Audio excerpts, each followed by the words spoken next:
On IMDb, Wed 2 says family entertainment takes a dive for the worst.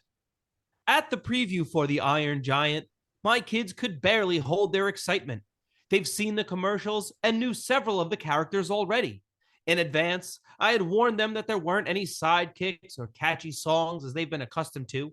By the end of the film, their eyes were downcast, and it wasn't from sleep deprivation. The film isn't all that it was hyped to be. Much of what you see in the commercials is the whole film. Why go to the theaters? The commercials tell you everything. Moreover, the story isn't widely original either. If you've ever watched Where Back, Pete's Dragon, All Dogs Go to Heaven, or E.T., all children or family movies, then you've already watched this film. It's the typical plot about children who find an amazing discovery, keep it a secret, abuse its powers, and learn to extend beyond their own feelings. For my children, probably the most damaging to the plot, however, was their dislike of the giant itself. There wasn't enough to connect him with the audience, which undermines the emotion the rest of the film builds on. Without the connection between such a key character, the audience loses interest. Furthermore, the movie's animation barely matched with current releases. There weren't as many lush color tones or smooth running lines to make the film visually appealing. Don't get me wrong, Warner Brothers has had great animation in the past, although its last ventures, Quest for Camelot and The King and I, were complete flops. And if they'd only stick with Bugs Bunny, they'd have works played out in their heads. Space Jam was wildly successful. Plus, the shading and colors of old characters brought new life to their persona.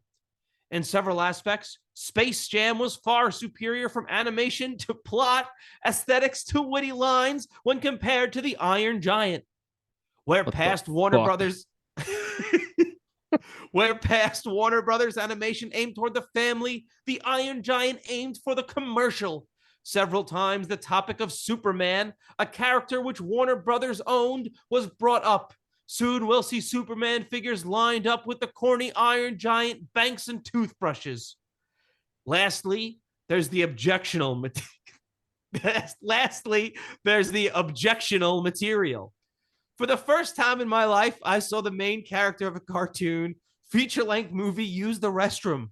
The use of the bathroom is all too common in live-action films, but they've begun to pass into cartoons. Why does such a scene need to take place? All in all, the film relays an anti-government atmosphere. Oh my God.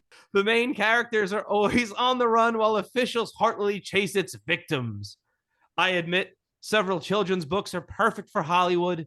This one may have been one if taken from a different approach. Wow. How many stars? 1 star. What a fucking idiot. This is from August of 1999. I wonder if Wed 2 has changed their mind. To compare this to Space Jam, my blood is boiling. I have to go to a doctor.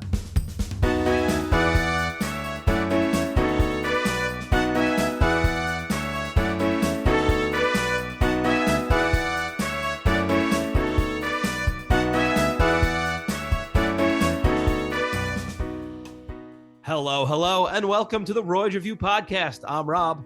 And I'm Andy. I'm still mad about that review, Robbie. Oh, he's still angry. He's not over it. And we are back once again to talk 1999's The Iron Giant. Andy, how are Giant? Well, he tries every week. This guy. It works every week. Does it? In my mind, yes. Andy, how are you? I'm good. Got a quick story, though. Good. Make it good. I'll do my best. The other day, my wife and I, we were watching some Netflix, and we saw... like lazy Americans do. Okay, rude. Not bettering your lives in any way, just sitting on the couch watching TV. All right, carry on. Okay, rude. What brain rot were you watching this time? We saw Jason Bateman and Melissa McCarthy, right? And we said, wow, those are two people that we like. Let's watch it. Turns out it was the movie Identity Thief. Now. That was a bad idea. Yeah, not a great movie. No. Jason Bateman, when it comes to line deliveries, he is unmatched. Excellent. Right? Like he can turn a shitty comedy into like an okay comedy. He's just got great line delivery. I mean, he peaked with Michael Bluth in terms of comedy, but still, he's good, right? But anyway, in the movie, I thought that was your whole story. I thought your whole story was just going to be quickly compliment Jason Bateman. No, I'm just going to move on. And I was like, okay. No. In the movie, he gets his identity stolen by Melissa McCarthy's character. And for some reason, I said this. I said that it's probably not a great idea to steal somebody's identity who has the exact same name as you. And my wife was like, hold up, pause the movie. I was like, oh, all right. I paused it. And she's like, you think that she actually has his same name? I was like, yeah. She's like, no, she stole his identity. I was like, oh, I thought it was just a crazy coincidence. Turns out I'm a fucking idiot. Actually, if you were to steal someone's identity, it'd probably be brilliant to steal someone's with the same name as you. Yeah, because you could just chalk it up to, whoa, what a crazy mishap. Bank error. Yeah. But you see that? They fucked up. Arrest the teller. How are you? I'm good. I just committed some identity fraud or whatever the fuck it's called. Robbie. Yeah. I typed in Rob Hall and turns out I died on Everest. Oh my God. Is that true? Yeah, there was a famous explorer named Robert Hall who died on Everest. Wow. I have a very common name. Andy, what do you fucking think? Why don't you look at your computer screen and rethink that question? All right. Not really getting any answers here, Robbie. Okay. No, it wasn't me. Oh, okay. Thank you. That's all I wanted. I have a very common... When I was a kid, every class I ever took, they'd be like, did you know there used to be a clothing store named Robert Hall's? Huh. Yeah. Every day's a school day Very here on the common Roy's name. Review podcast. Yeah. Yes, it is. Yes, it is. But we're here to talk about the Iron Giants. Aren't. That was rough, I was dude. like, aren't we? Yeah, I'm stretching it. That was a stretch because we're already out of steam on this episode. Bye, everybody. Eddie, what year did this movie come out? This came out the year of our Megazord, 1999. Ooh. What was the top? What were? Not what was, because there's more than 5, I'm assuming. Where am I? What were the top grossing films of 1999? All right, number 1 was previous episode, Star Wars, the episode 1, The Phantom Menace. Oh, The Phantom Dennis the Menace? Very good. It grossed, this says $430 million, but it's definitely more than that. Do you think Mr. Wilson would be Darth Maul? Yeah. Probably the Emperor. Okay, fair enough. Yeah. Number 2 is The Sixth Sense. And which one is that? Seeing dead people, I guess. Wow, Spoiler alert. Not really. Not really. Anyway, this came out the same day as The Iron Giant. Really? And do you know what day that is? I believe it is August 6th. Yes. Yeah. Your boy's birthday. Oh, shit. Look at that. Happy birthday, Robbie. Well, this isn't my birthday. That is my happy birthday, so buddy. Thanks, man. What else? What else came out in 1999? Other previous episode, Toy Story 2. And then Austin Powers, The Spy Who Shagged Me, number 4. And then another previous episode, The Matrix, is number 5. You mean Matt Ricks? Matthew Ricks. Yep. There's also a movie about a British kid talking about his mom. The Mummy. Oh, Robbie. I would assume that would be one of the highest grossing ones. That's number 8. Wow. Uh, a movie called Large Father was number 7. Was that Big Daddy? That's Big Daddy. Yeah. Angela's Ashes, more like Dustin's Dust. Very, very good, Robbie. More like Buster's Bust. Nice, dude. Previous episode, Wild Wild West. Wiki Wild Wild West. That came out on my birthday, Robbie. Wow, you had a shittier birthday than I did. Sure did. June 30th. Then presents, don't forget, listeners. A movie called Spring Forward? What about its sequel, Fall Back? That's one Wheezy Robbie. Do you get it? Because of daylight savings time. It's the fucking quote, or that we say in America. Yeah, that's good. How about The Bone Collector? That's what they call my ass. Wow, that's a good one. I haven't heard that one before. I've made it several times. Oh, okay. How about this? 10 things I hate about you. Your smell, your glasses, your face, your teeth, your nails, your voice. You know what? I take pride in the fact that you were struggling. Was I struggling or holding back? Rude. Movie called Murder Cycle. That's pretty good. Yeah. I'm interested. Yeah. And also the movie Dick, which I'm sure you saw several times and were disappointed each time. Well, I went in looking for one thing, but then I came out, I was like, that was a good movie, despite it not meeting my expectations of Dick. Yeah. I remember leaving going, I expected more Nixon. Thought it was going to be a biopic. There's plenty of Nixon in that, man. Yeah, I know, but it wasn't like, I thought You it know, was it's about not his a whole life. biopic. I wanted That more is a- checkers. It's a very clever movie. I enjoy that movie a lot. I saw it once many, many moons ago, and I don't remember a thing about it. If you were to watch it right this instant, you would say, that's a good movie. It's All right, let funny. me go watch it then. It's clever. All right, let's All pause. right, you hang on We'll come right back. now. No, Oh, I'm not we're gonna going to pause. record This it. is All going off. right. Yeah, All right. it's gonna be a live stream. We're about to do a commentary of Dick in the middle of fucking- our Iron Giant episode. That fucking sucks. I'm sorry, listeners. Woohoo! Oh, here he goes. I turned into Doing the- Mario. He's doing the triple jump. Fuck it. You want to talk about the Iron Giant? Yeah. Eddie, have you seen the Iron Giant before? Of course I have. I believe we've spoken about the story in which I made Robbie watch the Iron Giant back in the day. Yeah.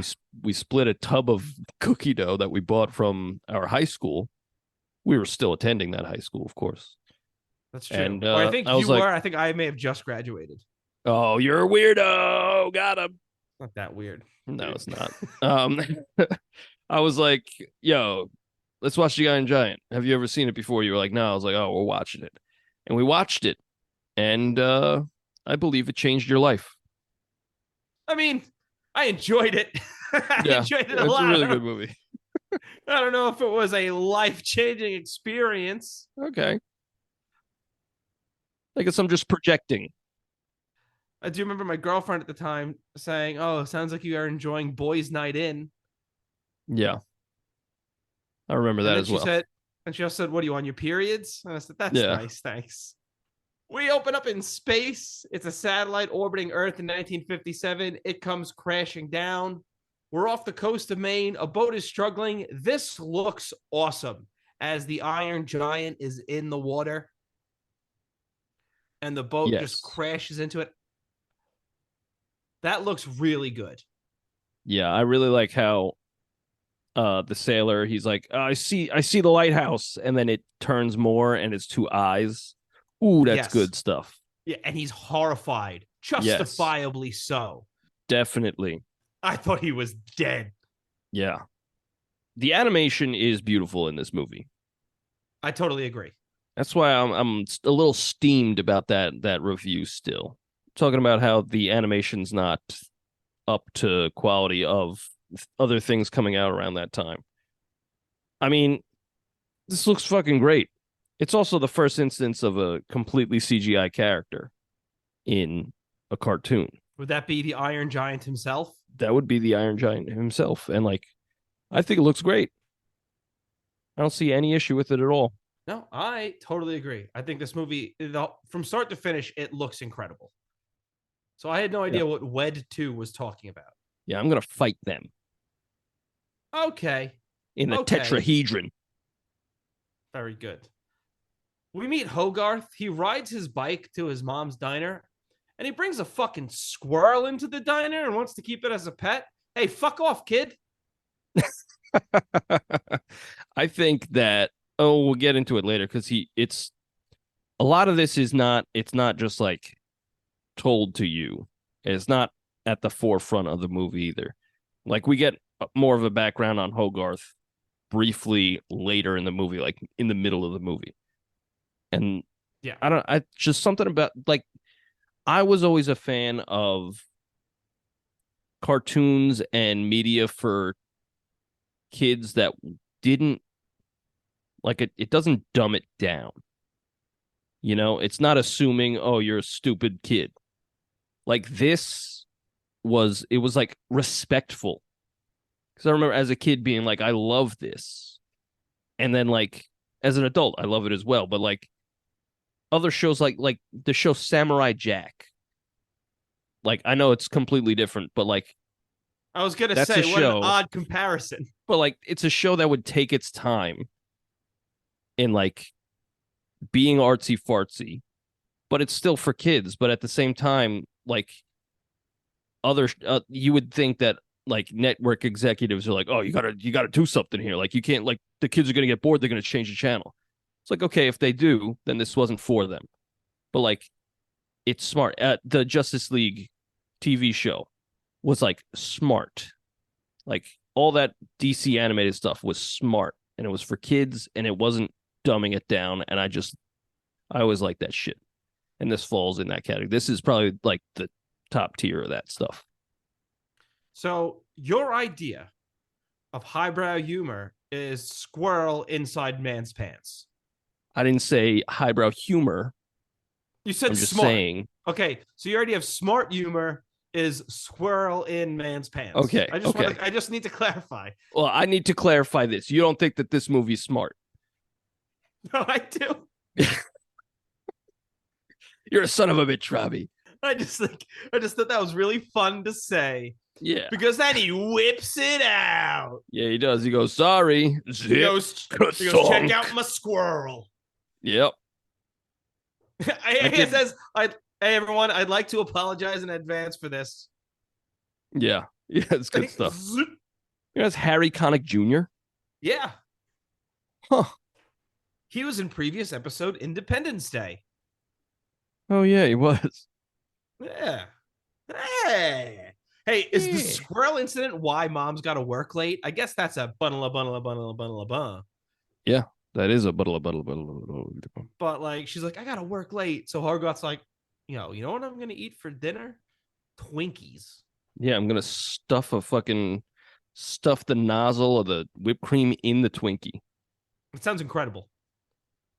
I don't know. I never got into Twinkies. Oh, when I was a kid, I could eat them all day long.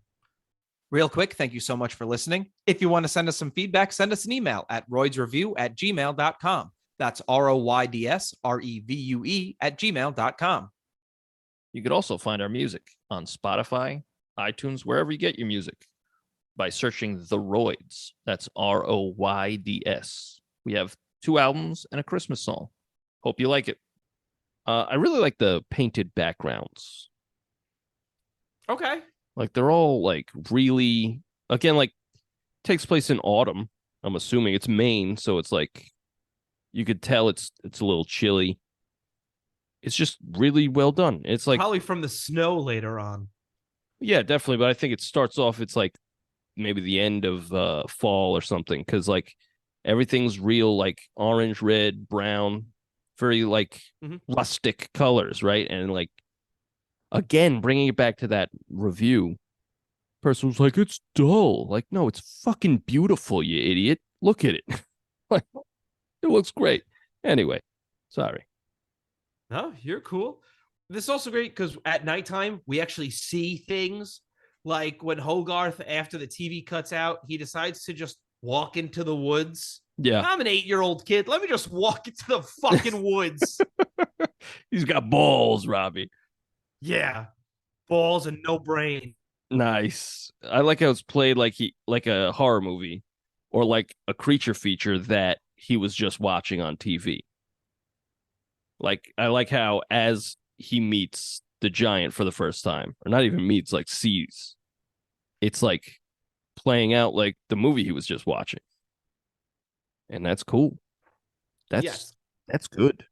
I think throughout this movie, one of the small highlights of it is all of the shots of the people watching TV.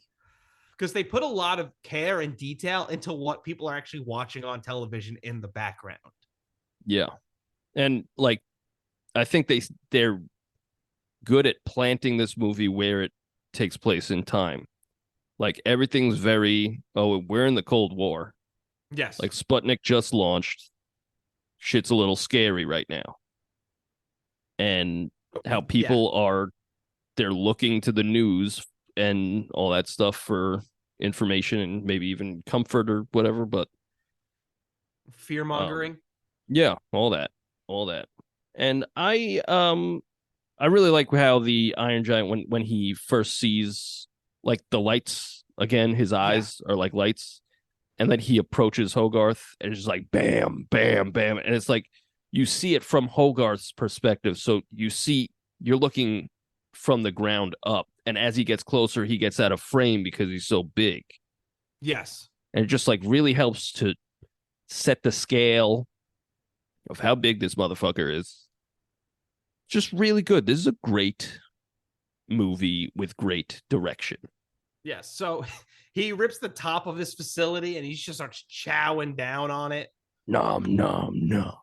And then he gets King Kong because he just starts getting electrocuted. Yeah. Hogarth saves the giant. All right, cool. Hogarth's mom comes. And then I guess the giant goes into stealth mode. Yeah. Because he like sneaks away without the mom noticing. And the mom's like, I don't believe you. Well, she's not even like, I don't believe you. She's just like, here we fucking go. Yeah. Yeah. Because like we've already established Hogarth is a bit of an odd duck. Well, that's why she like, told him no scary movies. Right. And like even in the restaurant, like he's the kid who brings a fucking squirrel into a restaurant. You know, he's a weird kid. Did the squirrel bite that guy's nuts, actually? I should have asked that in questions, too. I just thought of that. You still can, Robbie. This question, the segment didn't happen yet. Yeah, but I asked it then. Now it's blown. I really like the duck and cover video that they're watching in class. Again, really plants it in the year of their Megazord. I'm not going to say because it's part of my trivia. 1950. Don't you dare, Robbie. Don't you dare do this to me. Okay. Okay. That video is also hilarious. Yeah, I like how like the bomb hits and like the person hides under the desk and it's just a massive crater, but the desk is still held up. Like, that's great. Great. It's also a great shot when they're driving back, seeing the robot standing in the background. Yes. At night. And then the transition, it's to him drawing that. Yeah. Very good. Cinematography. Very, very good. Skinamax. Ooh.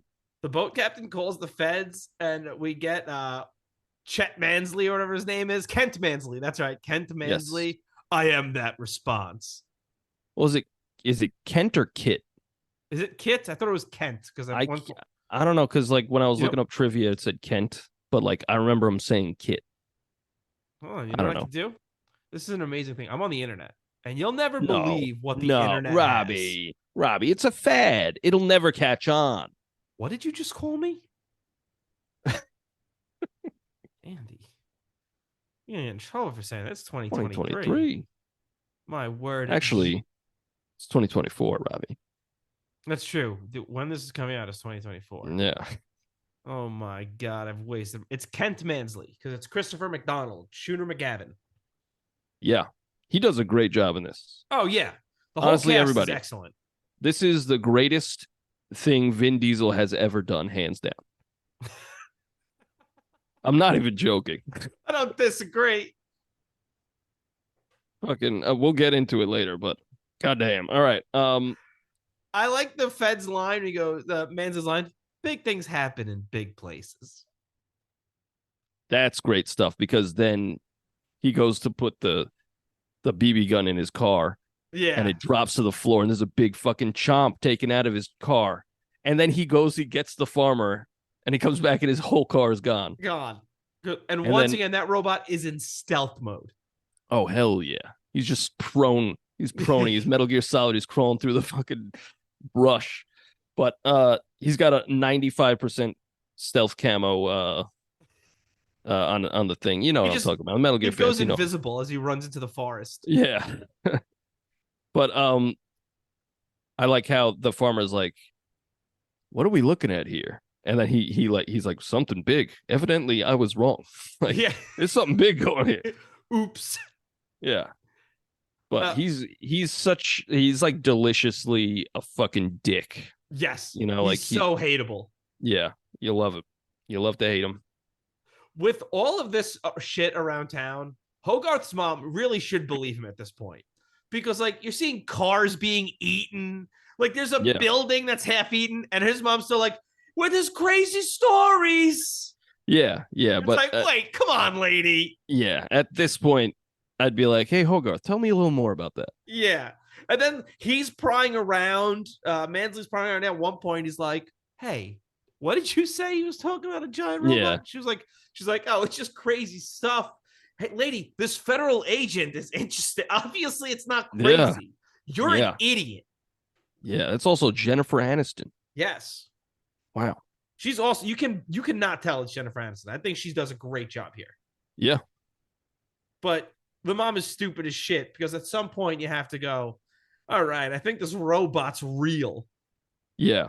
I like how, first off, when the giant finds Hogarth again, and he thinks he's going to kill him, but he drops the sign, the on-off switch from when he saved him, showing like, okay, this isn't just a monster. It's like a thing with feelings. That's when Hogarth goes out to feed the giant crunchy metal.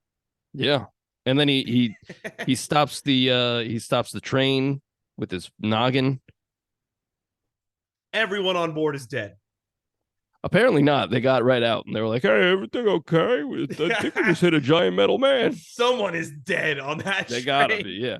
And I like how it, like his hand fell off, right? Yeah. So he repairs him. We learn that he can repair himself. I really like the grace scene. Like he's saying, like his mom's like, you got to say grace. He's like, okay. But he sees the hand is in the kitchen, just like fucking around.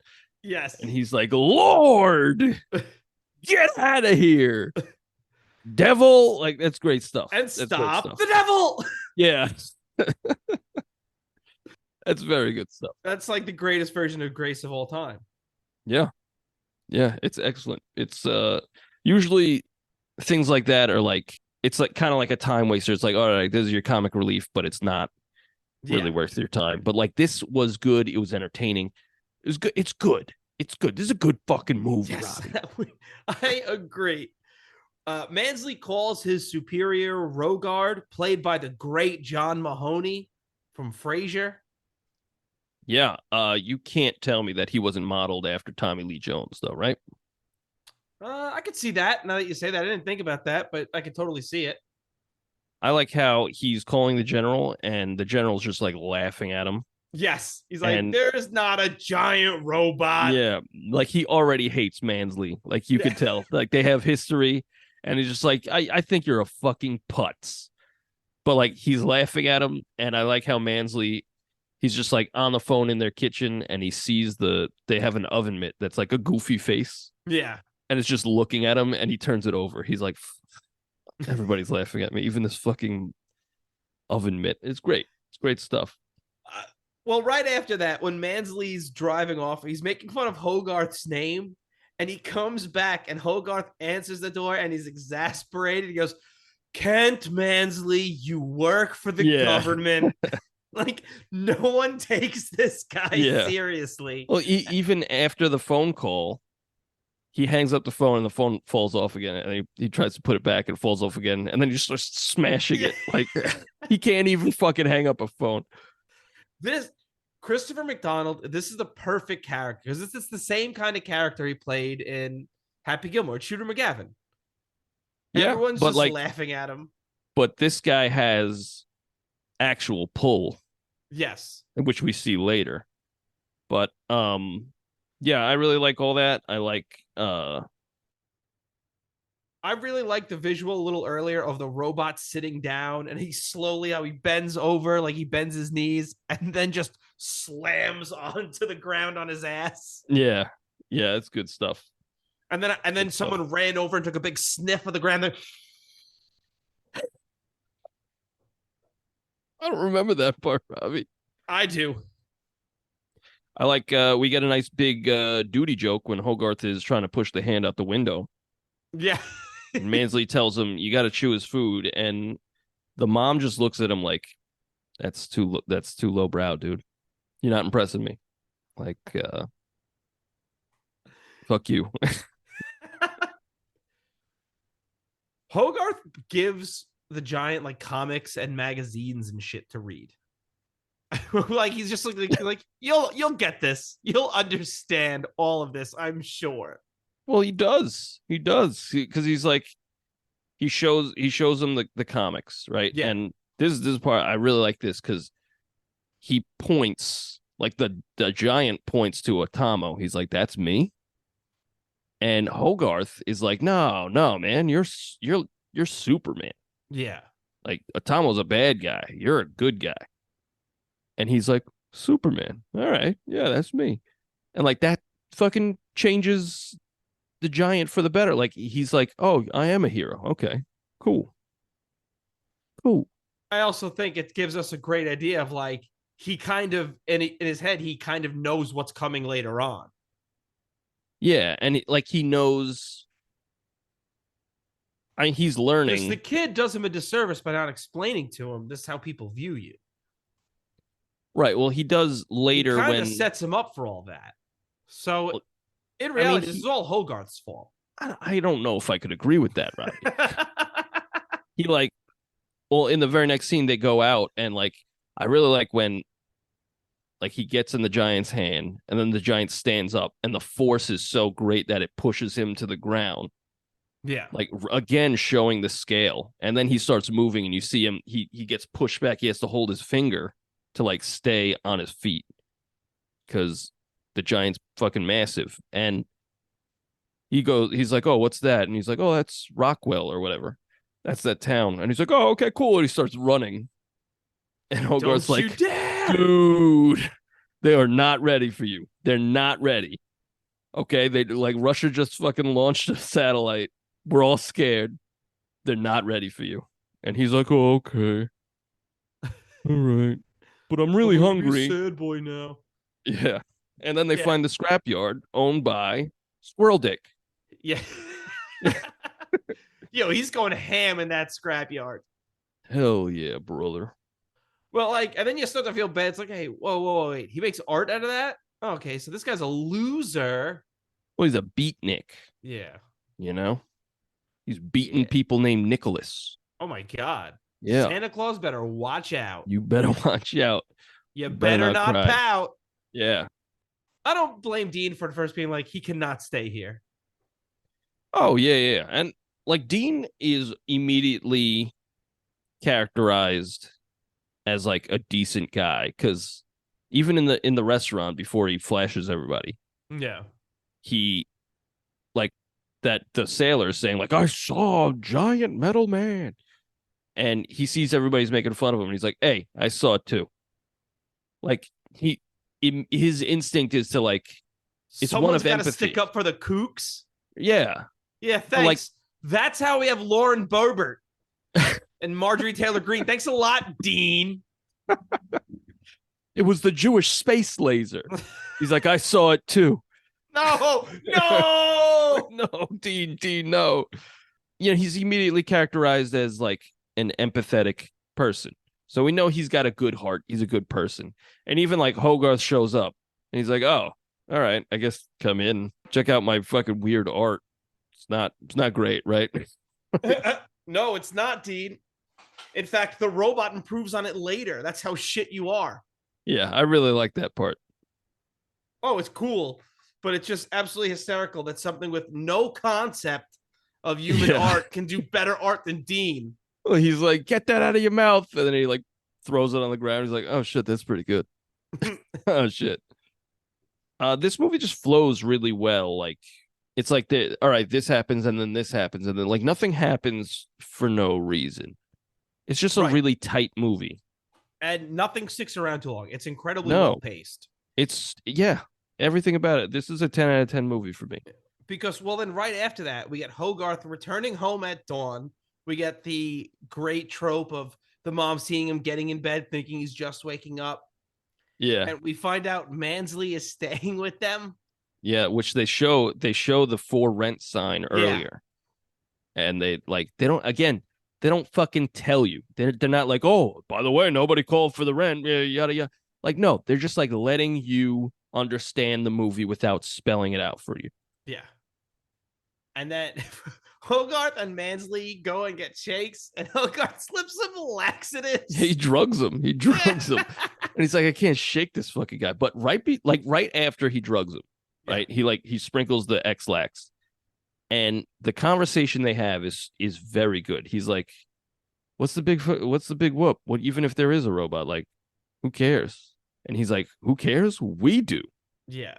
That rant by Mansley is incredible. Yeah. How anything not made by the US is dangerous. Yeah, we must destroy it. And it's like, that's so like spot on to like what the mentality was back then.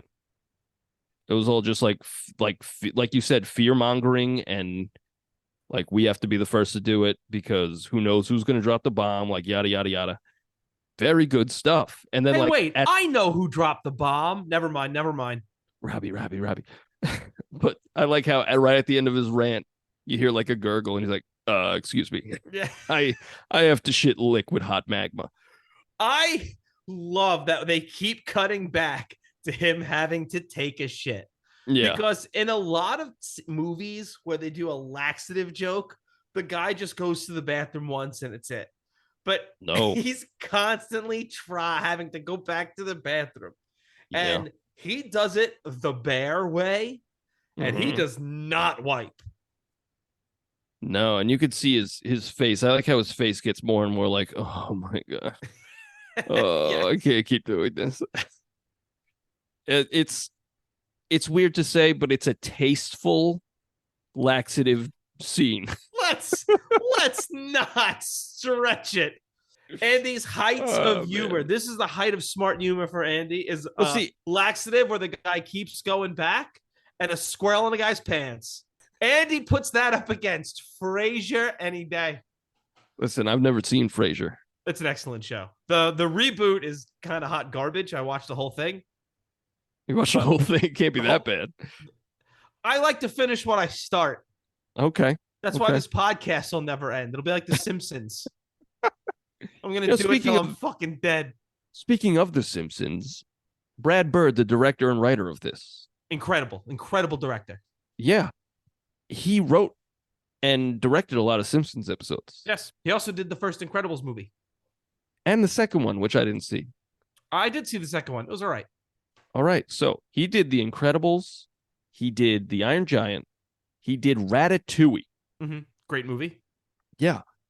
All these movies, again, they're for kids, but they're for everyone. But they're also not like, duh, look at the shiny thing, you stupid fucking kid. It's like smart and great. But also, he directed Mission Impossible 4, which is my favorite Mission Impossible. I've only seen one Mission Impossible movie.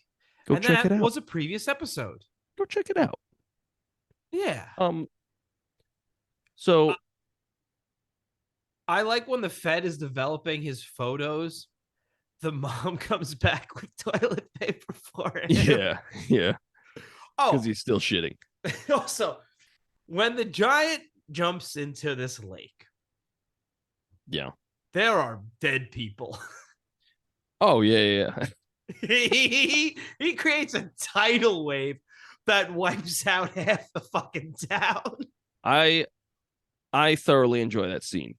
First off, Dean, he's reading a paper and the wave is coming and he just like puts the paper over his face. He's like, I just can't look at it.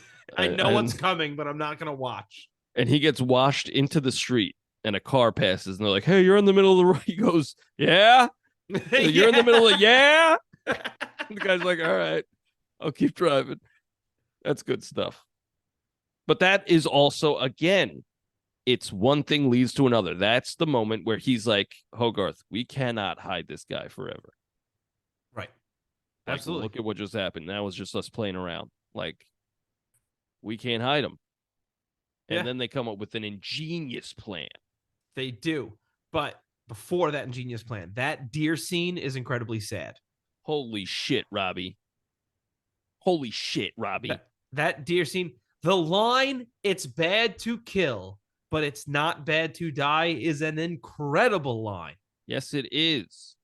Also, if this movie was paced in even a slightly different way, this turn would come out of fucking nowhere. Because right now it's kind of like it's a romp, but also like, oh shit, Mansley's like kind of figuring this shit out. Yeah. And then out of nowhere, it's like, oh, it's about death and like having a soul. Like, where are we going here? But it's for some reason it works here because it's subtle. It's not. It's just really well done. Like, he pokes the deer, and Hogarth is like, "Don't do that," and he's like, "Oh," like he's scared. He's like, "What do I do?" And he's like, "There's nothing you can do. Yeah. It's dead. That's how death works. It's a part of life." And like you said, it's not bad to die. It's bad to kill. I mean, and like we get a clear anti-gun message here. Yes. Which, I'm going to be honest, if they're making this movie today, I don't know if they're going to be allowed to put that in there. You know what? I think this movie would do better if they released it today. You know, financially. I mean, I think maybe. Well, I mean, you think about it, like a lot of, you could say that's woke, right? Air quotes. I'm doing air quotes on a. I think that message gets cut altogether if they're making this movie today. See, I think they lean into it more. I don't think they would. I think they would get rid of it because they'd say test audiences wouldn't like that because they'd cry and complain. And at least in America, that line would not be in it if they made it today. People would not be able to handle it. Huh. Well, I have a quote from Bad Bird. It's a bad bird. That's one bad bird, baby. It's similar to Bad Bunny. It's Bad Bird. Yeah.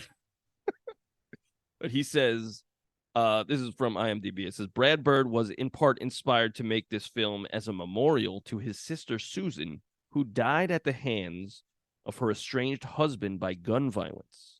And his pitch was this: what if a gun had a soul and didn't want to be a gun? What a profound question to ask. Interesting. For some reason, I thought Brad Bird was that other guy. I think we did. He did Toy Story 2. We talked about it on that podcast. Check that out. But apparently he's like a deviant. Oh, okay. Yeah. Yeah, and I thought Brad Bird was also a deviant for some reason. I guess I was crossing those two people in my mind, and I was like, "Oh, that sucks." I was like, "Wait, let me make sure." And he's not. He's clean. I was like, "Oh, yeah. No, he's a good guy. Man's a hero." Brad Bird, welcome on the podcast anytime. Anytime. I'll give you a kiss on the mouth. I mean, we do it via Zoom. Yeah, I'm saying you come around here. I'll come to you. I'll give you a kiss on the mouth, man. Okay. Not in a weird way. I'm not trying to. It's like a respectful kiss. Like, wow, I really enjoy your work. Well, that has ruined our chances of ever having him on the podcast. Ah, damn. You do this all the time. All the time. We almost had Stevie Spiels on. That's a lie. Robbie, go with the bit. We can't lie to the people. Riff my bit. We almost had fucking Ridley Scott on. That's true. I said I'd eat his ass. You don't want to know what he almost said. What he said to Sofia Coppola. No, no, you don't. All right, so I like how Hogarth, he drinks the espresso, right? He's like, yeah, I'm cool. He's like, you sure this is pretty strong shit? He's like, nah, I'm cool. And the next scene, he's just like jittery as hell. And that's where he explains very briefly, like, his background. Like he got moved up a grade because he's brainy. And like he gets made fun of for it. Like even in that short scene in the school, they were like, "What is Poindexter over here trying to say?" Like, so there's a little insight to him. Like he's lonely, and he has a friend in the Giant. Like he finally has somebody to listen to him. Finally, somebody who's like gives a shit about him because his mom's always working, and the kids at school, they don't care for him. Like it didn't have to be a whole long thing. It was just like a quick line, and then plus what we've seen earlier in the movie. And it all just like starts adding up. It's like, wow, this is good. At one point, Mansley goes full evil because he threatens to have Hogarth taken away from his mom. Yeah, and then he chloroforms him. And then he's like, I'm going to watch this kid sleep. Yeah. And I like when Mansley wakes up, Hogarth's like, hey, Ken. Yeah, that's good stuff. He's just walking around. And that's such a good like power play. It's like I was in control the whole time, dude. Fuck you. That's good stuff. Also, to travel back before Dean sees the robot and like Hogarth has the espresso. He goes outside and they see the robot. His first instinct, Dean's first instinct is to protect Hogarth. Yeah. Which is again showing like, oh, this is a good guy. Yeah, and it's a justifiable reaction, too, when you first see that thing, to be like, get this kid out of here. Yeah, like, we got to run, but it's very good. And I also like how, after he explains the situation, Dean just gets up and walks in his house and closes the door. He's like, no, I'm not doing that. Absolutely not. That's good stuff. But, yeah, so Mansley chloroforms a child after threatening to take him away from his family. Incredible stuff. That's so funny. Yeah. Because it's like, oh, okay, this guy's just given up on being any resemblance of a good guy. Yeah. I mean, I'd be pissed if I were poisoned with laxative, for sure. But I'm not going to drug a kid and nail his fucking window shut. Listen, if you've been outsmarted by a kid at that point, you lose. You lost. Lose. He already lost. That's the thing. Yeah. He already lost. Like, you can't get... The only thing you can do is go to his mother and say, your son put laxative in my fucking milkshake. Yeah. Because here's the thing. This is another example of a guy, of an adult in this movie who's a fucking moron. Because if he just goes to the mom and goes, your fucking kid just poisoned me. Yeah. His mom's be like, what are you doing? Yeah. You're never leaving the house. You're never leaving my side. You're coming to work with me. Yeah. And then all of a sudden, she starts shitting a little more. Talking about last cream, right? I do like how they do the cover up, right? So Mansley gets the army, right? They show up and they go to the junkyard, and they're like, "Where's the big robot?" And Dean's like, the robot? Oh, the robot. Yeah, he's over here. And, like, I love how he's taking his sweet time. And he's just like, yeah, I was going to sell him, but you know what? It means too much to me, you know? And then he opens the door, and they disguised him as one of his art pieces. And I love how the general's just like, Mansley, can I have a word outside? And he just fucking reams him out. He's like, you dick. He's just screaming at him outside the fuck. And you son of a bitch! Do you know how stupid you look right now? Great. That's great stuff. And then the mom is infatuated with Dean. Yeah, she's like, "Wow, that's pretty cool. I'd like to see you. You know, I saw you squirrel dick before. That shit was pretty hot." The Giant almost blasts Hogarth to bits after that, though. Now that's good stuff. So like he's reacting to the gun, right? And Hogarth doesn't even see it. Yeah, and like the gun jam, like the toy gun jams, and he ducks behind cover, And luckily he did that because the giant zaps with his eyeballs. And Dean sees that and he's like, oh my God, he's a weapon. And like he's like, get out of here, get out of here. And then you see the giant. You fucking Harry and the Hendersons him. Get out of here, you stupid animal. But like he's like, get out of here. Like, we don't want you. You're a big, dangerous, scary guy. And the giant, like, again, they do such a good job with the like emoting on the giant's face. Yes. Like, he's heartbroken, he's devastated. He's like, I'm a Tomo. Fuck, I'm a Tomo. I wanted to be Superman, but I'm a bad guy. And he has the S and he throws the S to the ground and he runs away. And then I love how immediately Dean puts it together. It doesn't take a long time. He sees the gun and he was like, oh, he was reacting. Yeah. That's good. Like, because in a worse movie, it would be way drawn out. You know, like he'd be like keeping Holy, like he'd be like, Hogarth, no, he's too dangerous. Yeah, we get a half an hour of them running from the giant and hiding and shit and trying to convince them to go back. Yeah, like I'm glad that it just immediately he's like, oh, I fucked up. Yeah. It's good. When the giant saves these two boys from falling to their death, Kent immediately goes, he's stomping the town. Yeah. Also later he says like Dean is like, he has the kid, and then he goes to the general. Mansley goes to the general. He's like, he killed a kid. Yes, dude, you're being such a fucking asshole. Because he's gonna get the kid killed doing that shit. Yeah, and for some, like, it's not that he's like a government figurehead saying like the things to scare the people. He's actually scared. Yeah, Mansley is legitimately terrified of anything that isn't American made because it's something that could kill us. And like, I like how he's the embodiment of that mentality. Like that's a very good touch. Yes. You know, I like how he saves like the giant. The kids are looking at the giant and they fall, and the giant saves them, and the whole town sees it. So now they're ready. Like Hogarth said, oh, they're not ready yet. Now they're ready. They've seen it. And then what happens? The fucking military, they blast him. Yes. They were all ready, but you weren't. You weren't ready. America. Yeah, that's good stuff. Well, the giant flies into the sky carrying Hogarth, and Hogarth's like, don't shoot them. And then you see the giant, when he fights his instinct to blow up the plane, because he audibly says no and he covers up his own eyes. That's good stuff. So he doesn't shoot. Yeah, it's incredible. Yeah. He gets blasted so hard that it like knocks him out of the sky. Yeah. And he lands and he thinks that Hogarth is dead. Oh, and he's pissed. Yeah, and he like loses all sense of self and he becomes a weapon. Yes. And it looks sick.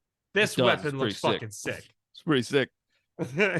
And he starts blasting. I do like the immediate change. Nuke it. Like, yeah, like they're like immediately they're like, wow, we are completely outgunned. We cannot fucking touch this thing. That's good stuff. And yeah, then they're like, all right, we gotta nuke this thing because that nothing else is working. And you know, Dean and Hogarth's mom are like, oh, Hogarth's all right, let's bring him to the giant.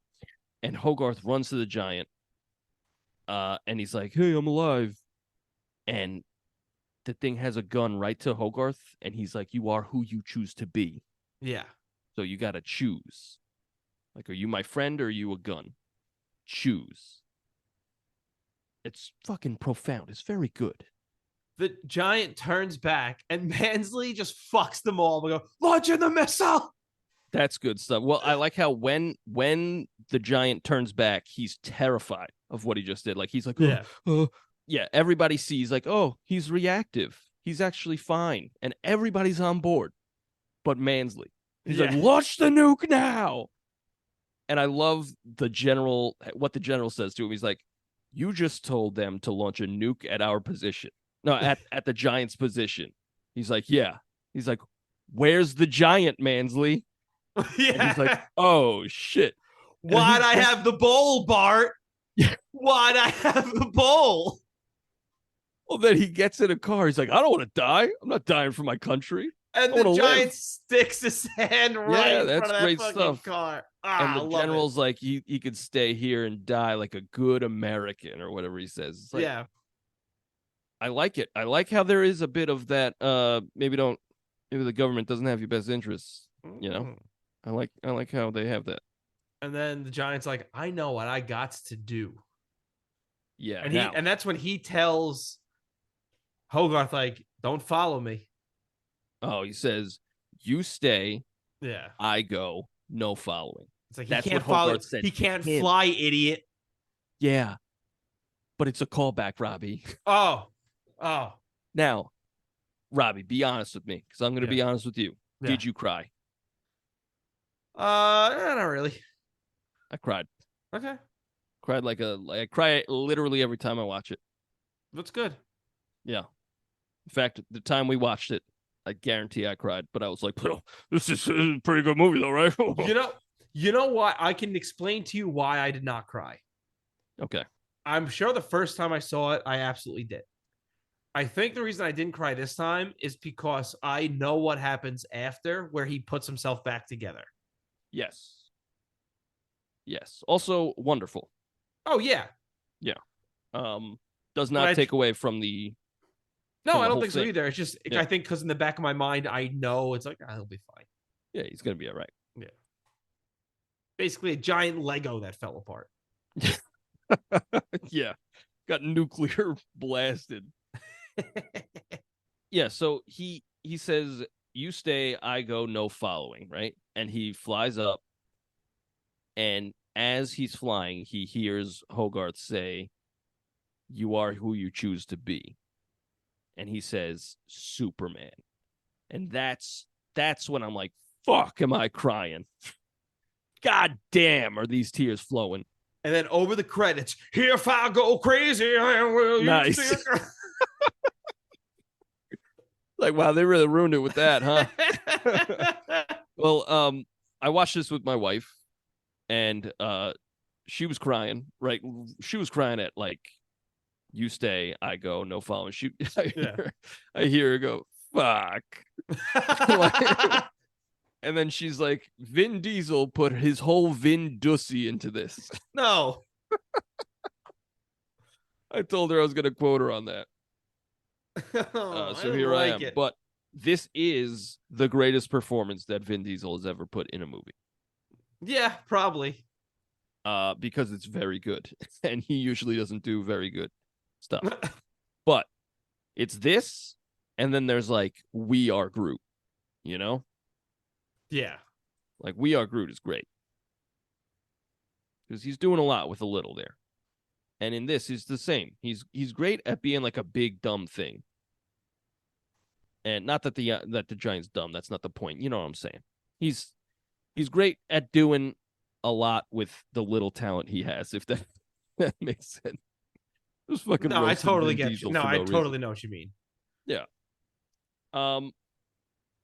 So he gets blasted apart, and then we see him putting himself back together at the end. He's in like Iceland or some shit. Yeah, I forgot exactly where it was, but he's in the snow. Yeah, it's gonna take a long time for him to get back together, but he'll be back. Yeah, and that's great. And then he's gonna face Godzilla. That's not where this should go. That'd be cool, though. It would be cool. I'm not gonna lie. Warner Brothers, you could do it. I guess you could. Oh, let's go. They have the MonsterVerse. So pretty soon we have Kong x Godzilla, the new empire, right? So the next movie, they're like, okay, we need to do something to take out these kaijus. They're like, release the Iron Giant. And Hogarth's like, no, don't do that, no. Hogarth's like fucking 70 now. Yeah, okay. He's dead. He's probably fucking, it's Hogarth's, it's Hogarth's, I don't know, granddaughter. Yeah, okay. And she's like, oh, it's my grandpa's Iron Giant. How cool is that? And it's Iron Giant versus Godzilla. What do you think? I think it's Kong times Godzilla. What does that equal? A new empire? I believe so. I think it's a formula because it says a new empire under it. So I think it's Kong Godzilla times Kong divided by a new empire. I think it's King Kong to the power of Godzilla. That movie looks silly as shit. Oh yeah, I'm here for it though. I'm gonna see it. I liked. I've only seen Godzilla vs Kong, and I enjoyed that. I thought, it knew exactly what it was. It was just like a big punch up. Like hell yeah, it's good stuff. I've seen all of them. I've enjoyed pretty much all of them. Cool. We're probably gonna do some of those later later this year, brother. Andy. So the credits rolled on the Iron Giant, and one of the first things was Pete Townsend. Yes. Of the Who. Yes. You know more about that? I do. Would you like to explain? Sure. So originally, this was going to be a musical, and Pete Townsend had released an album called The Iron. This is giving away one of my trivia questions, but called The Iron Man because the novel was originally called The Iron Man. Yeah, that's one of my trivias as well. So yeah, and so Pete Townsend wrote in 1989. The album came out, Iron Man, a musical by Pete Townsend. And eventually they had dropped all of the music stuff in this, but because of Hollywood, he gets listed as an executive producer. Oh, he actually didn't do anything. Nope, he did absolutely nothing. He got asked about it. He's like, hey, how do you feel about it? Like not using any of the music. And he said, I got paid. Wow. Yeah. Wow. I thought he was like actually involved. No, but if you listen to the album, you could kind of understand, I see why you wouldn't do this, why you wouldn't use this. I mean, when I think Pete Townsend, I don't think like, let me have that guy write a song for my animated movie. You know?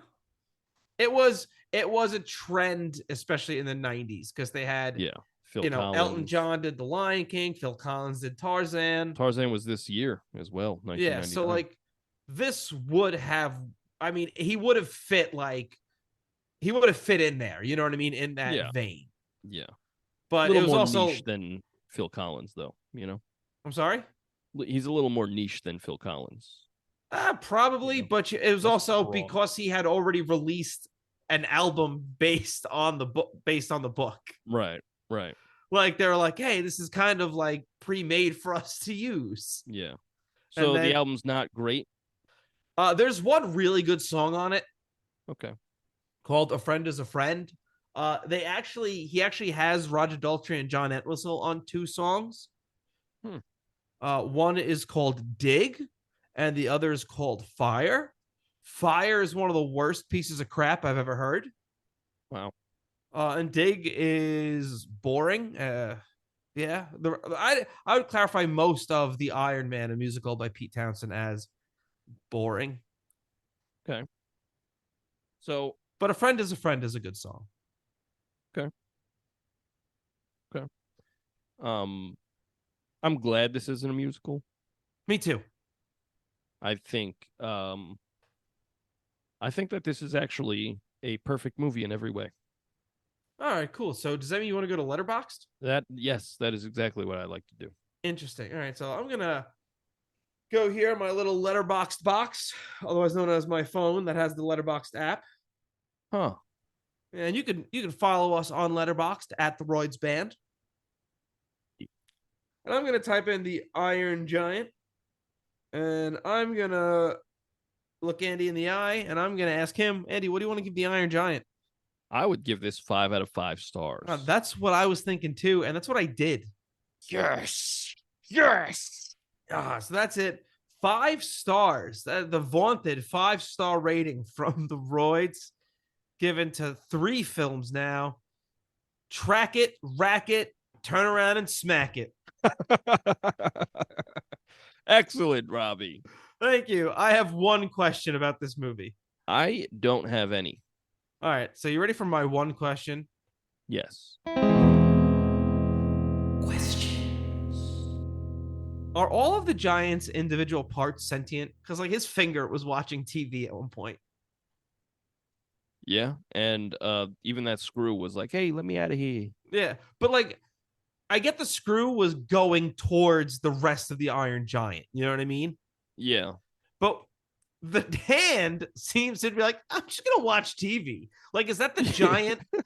Is that the giant telling the hand to watch the TV, and like he's also watching it through the hand?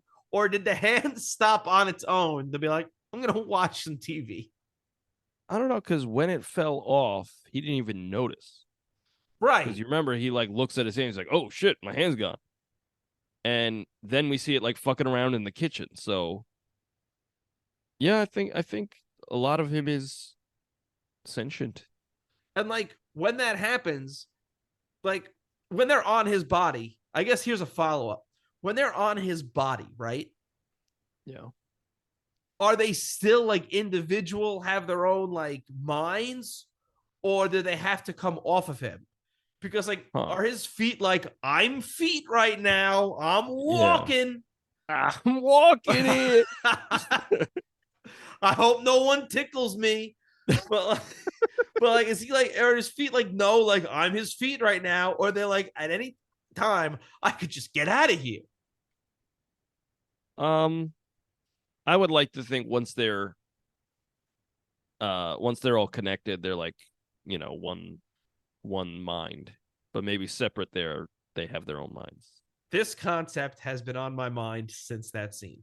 That's a good question, honestly. Yeah. I didn't even think about that. I was like, I don't know why, because I think that makes him more of a weapon if each of his individual parts become like, oh yeah, you destroyed a lot of him, but here's his pinky. Yeah. Also, here's a question.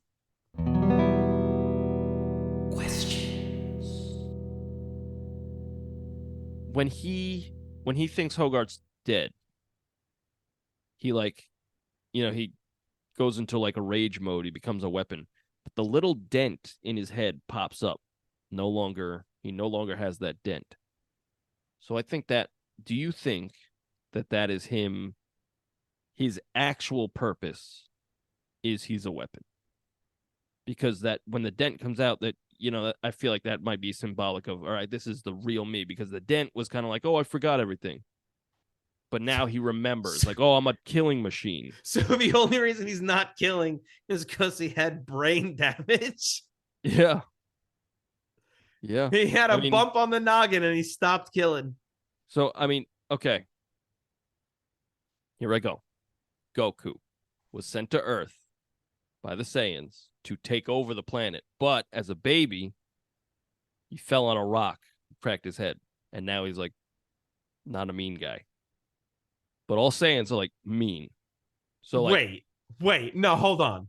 Is that true? That is true. That's the actual lore. Yeah. How young was he when he hit his head? Like a baby. Was he dropped by like his adopted parent? Yes. It's like glossed over too. It's real quick, because out of nowhere you find out Goku's an alien. He's not an alien the whole time until he is. It's a whole thing. Robbie's rubbing his eyeball. I'm flabbergasted. The more I hear about Dragon Ball Z, it's one of those weird things where like I'm very curious as to how all of this plays out. Mm-hmm. But yet I know if I watch all of it, I will become furious. See, the thing is with Dragon Ball, at first it's straight up comedy with a little bit of action. And then as it goes, it's kind of forgetting the comedy and it's more like action. And because of that, it gets away with a lot. Okay. Yeah. It's good. It's very good. It's one of my favorite things. I know. Yeah. But continue on. Sorry, that was absolutely stunning to me, what you just told me about Dragon Ball. I just thought Goku was just a good guy. He is, but it's kind of the trope of like, oh, I'm supposed to be a bad guy, but Earth changed me. No, that's not the trope, because Superman didn't get knocked on the head, so he was a good guy. Well, Superman's different. He was raised by God-fearing Americans. Very good. Am I wrong? No, but who was Goku raised by? Some guy. And he became a good martial guy. arts guy. Yeah, but he was a good martial arts guy. But Goku was inherently evil. Yes, but then he cracked his head. Superman wasn't inherently evil. No, but you ever read Superman Red Sun? Yes. That's good stuff. Yeah. He's not evil there either. No, he's just Russian. Yeah, he's just a tool of the government. Yeah. Which he is in The Dark Knight Rises. I mean, not The Dark Knight Rises. The Dark Knight Returns. Yeah. Like, he's just a tool of the government. Like, he's truth, justice, and the American way. But, like, is the American way always great? No. Hence, great writing. That's great. Love it. So, what you're saying is the question should not be if you could go back in time and kill Hitler when he was a baby, would you do it? It's would you go back in time and give him a knock on the noggin? Hard enough to kill him, yeah.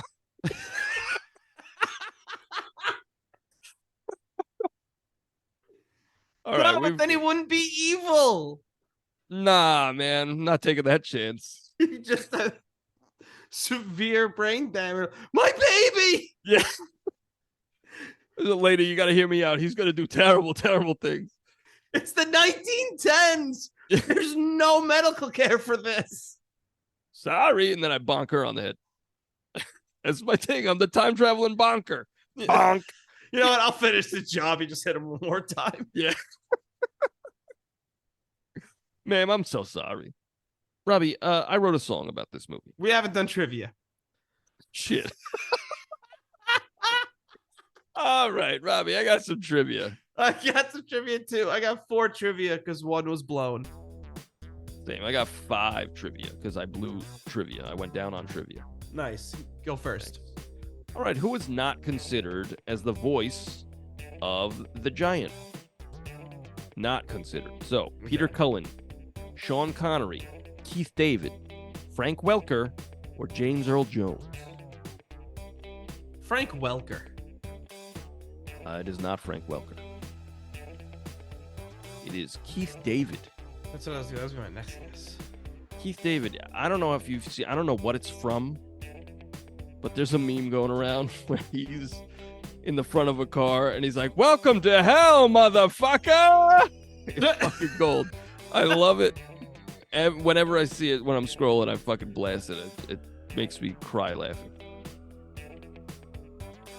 In the first scene at the diner, what 2 condiments do Hogarth's mom make fun of a customer for not wanting? Ketchup and mustard, mayo and relish, mayo and mustard, mustard and relish. I think it's ketchup and mustard. That is wrong. It's mayo and mustard. It is mayo and mustard, yeah. Yeah. She goes, why don't we just get rid of all the flavor? Yeah. That's good stuff. Because this is the first time I ever watched it with subtitles. Ooh. And I got to pick that up. I said, oh, look at that. Look at that. Look at that. Look at that. Look at that. Look at that. Look at that. Which issue of Action Comics does Hogarth show the Giant? Oh, God. Is it issue 118, 188, 120, or 192? 188. Correct. What a guess. What an incredible guess. I do good guess. I got big breasts. What? What name does Kent Mansley compare Hogarth's name to when he's making fun of him? Zeppo, Harpo, Groucho, Chico. I think it's Zeppo. It is Zeppo, yeah. Yeah. I do like when he realizes the name on the BB gun. He's like, Hogarth Hughes. Yeah. That's good stuff. What year does this movie take place? Is it 1955, 1956, 1957, or 1958? 1957. Correct. It's the same year that Sputnik was launched. More like Buttnick. More like Butt Dick. Robbie. What's the name of the burger joint in the billboard that the Giant blends in with? Astro Burger, Space Burger, Galactic Burger, Cosmo Burger. Astro Burger. No. What was the last one? Cosmo Burger. Cosmo Burger. Yes. Yeah. Okay. Who did Warner Brothers want to play Dean? Michael Keaton, John Travolta, George Clooney, or Ben Stiller? John Travolta. Correct. Yeah, he just seems like I don't know why. Robbie. I feel like Well, what? at some point that this like the money started running out because the names they got are not the name like anywhere near the names they wanted. Like, I mean, money-wise. Jennifer Aniston was a huge name at this point. That's true, but she's playing a pretty small part. Yeah, but still. Yeah. I don't know, but like everybody else, it's like, I mean, Harry Connick Jr. is pretty big. Yeah. What does Dean call espresso? Cocaine coffee? Electrified coffee? Coffeezilla? The Heart Rever. Coffeezilla. It is Coffeezilla, yeah.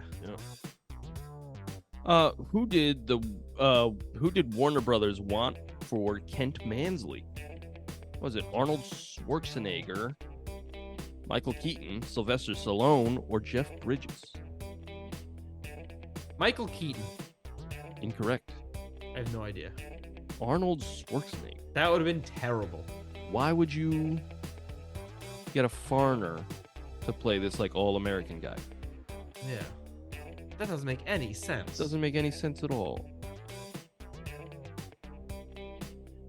That's it for me. Hey, Andy. Yeah. What was the name of the book in the rest of the world? Ha ha ha! What? The original book, The Iron Giant. It was called. I said the it before. the Iron Guy.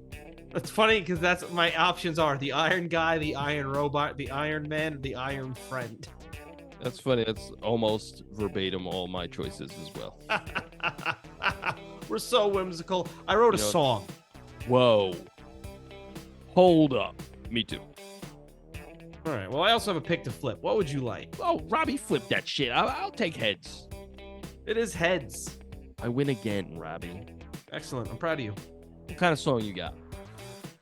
It's pretty rock and rolly. Okay, you go first because I got kind of like a slower kind of song. Maybe I should go first. You go first. Okay. My song does start off kind of slow. My song is called Superman. Interesting. It is, isn't it? Isn't it? Because it's about the Iron Giant. You'd think I would just call it Iron Giant. Huh. Yeah. So if anyone else called it Superman, they would also be stupid as shit. Robbie, you know for a fact that my song is also called Superman. You're being facetious. All right. My song's called Superman, and it goes like this.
That's my song called Superman.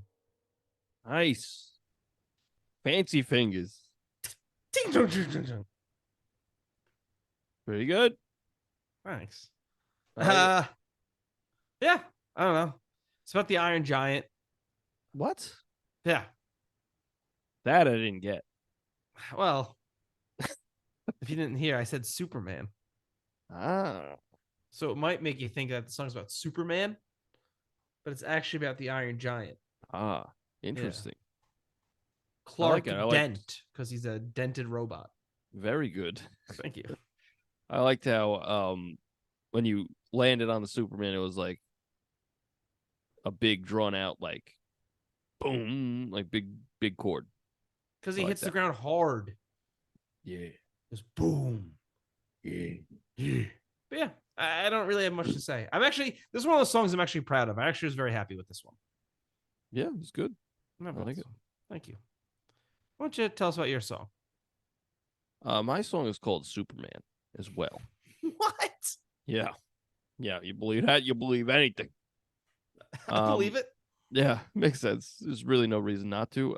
It is I don't know. I've been writing songs, weird kind of fashion. You've been wearing weird stuff while you're I've been writing wearing them? like a dress or something. Oh boy. something I don't normally wear. But like I think I'm proud of it. I mean, I showed it to Alexis and she said she thinks this is one of the best songs I've ever written. And I said, "Thank you." So there's that. So yeah, it's called Superman and it goes like this.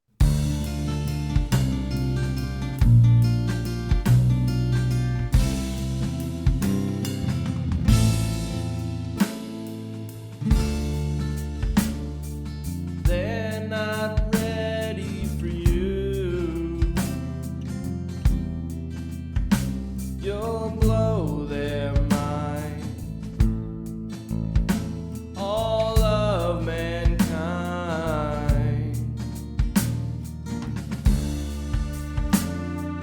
The very sight of you will strike fear in their heart. It'll tear the world apart. You stay, I come down. Following you are who you choose to be. Superman.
Oh, thank you. That's my song called Superman. I don't know if it's Spine Daddy. Right. That's what I've been worried about this whole time. All 100 or almost 100 episodes. And listen, it's no I'm worried. Spine Daddy or them plus size girls. It was good. Right. Yeah, I don't know. I picked up the guitar. I played that, and I kind of liked how it descends and then ascends right at the end, real quick. It's like doom, doom, doom, doom, doom. It goes up.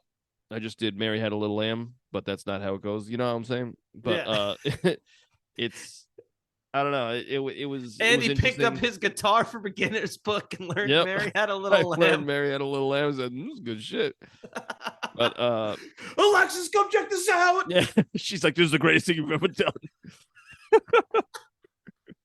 Yeah, I got the strings in there. I hired an orchestra. I don't think that's what you did. That's true. And if I It did, sounded good though. yeah, if I did, I wasted my money because it sounds like a really cheap keyboard. Hey, But yeah, I just I don't know. I was going to do more guitar driven, but I figured every single one of these fucking songs that I've written for this podcast is guitar driven, with the exception of maybe like 2 or 3. So let me yeah, it's got an acoustic going the whole time, but it's mostly just like I don't know. It's chords, but it's I don't know. I'm just trying new things, you know. But I like it. Thank you. Yeah, this is a very very good movie. And do you think this movie is okay to show second graders?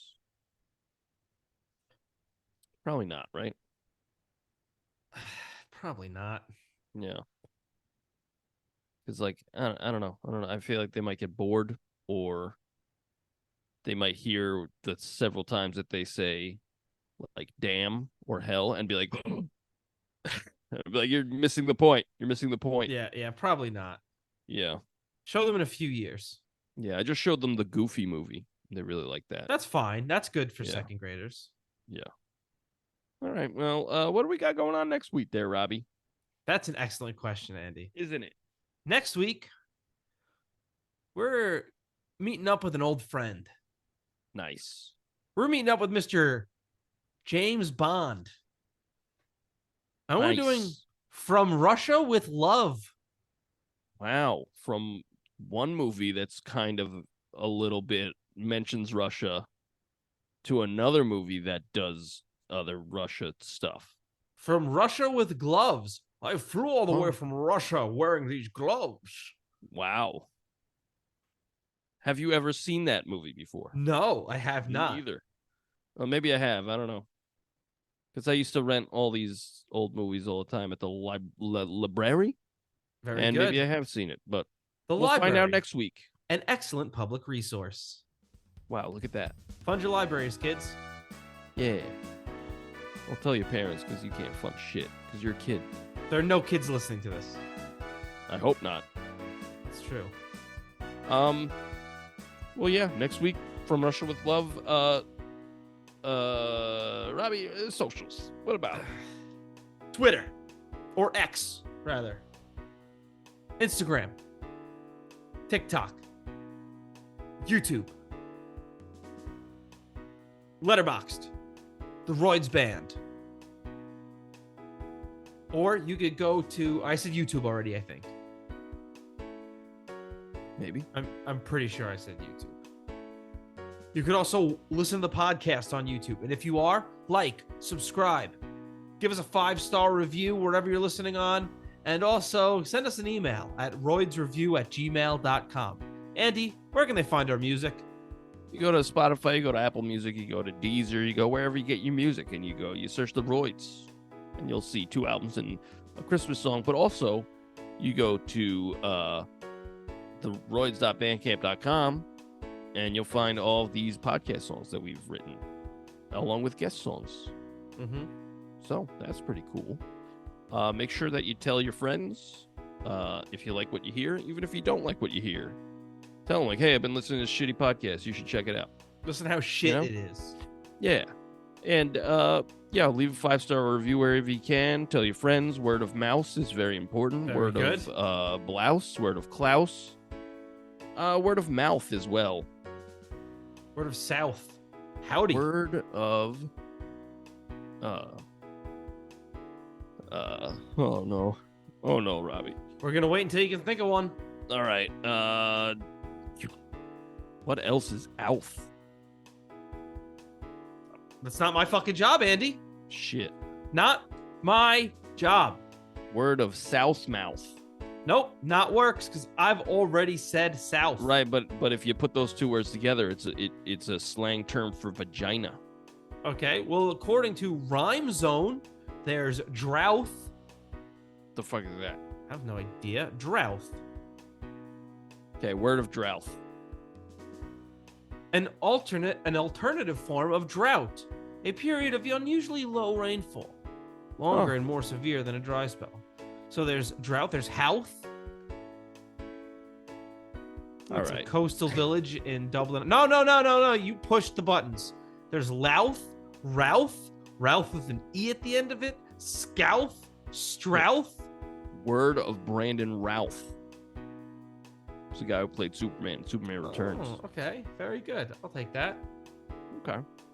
Well, next week from Prussia with Love. Very good. Goodbye. From Prussia with Lust. Nice. Bye.